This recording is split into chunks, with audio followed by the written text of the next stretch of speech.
شروع کرتا ہوں اللہ کے نام سے جو بڑا مہربان اور نہایت رحم کرنے والا ہے۔ حضرت عبداللہ بن عباس رضی اللہ عنہما سے مروی ہے کہ ایک آدمی نے کہا، اے اللہ کے رسول، کبائر کیا ہیں؟ آپ صلی اللہ علیہ وآلہ وسلم نے فرمایا، اللہ کے ساتھ شرک کرنا، اللہ کی رحمت سے نا امید ہونا اور اللہ کی رحمت سے مایوس ہونا۔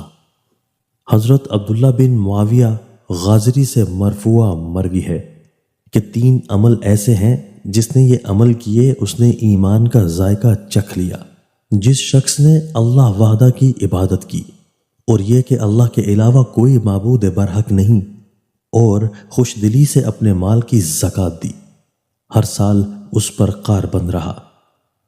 زکات میں نہ بوڑھا جانور دیا، نہ لاغر، نہ مریض دیا، نہ ہی حقیر جانور دیا، لیکن درمیانے درجے کے مال سے دیا، کیونکہ اللہ تعالیٰ تمہارا بہترین مال نہیں مانگتا، نہ تمہیں برے مال دینے کا حکم دیتا ہے۔ دوستو، اللہ تعالیٰ ہمیں ان احادیث مبارکہ پر عمل کرنے اور اپنی زندگیوں کو سنوارنے کی توفیق عطا فرمائے۔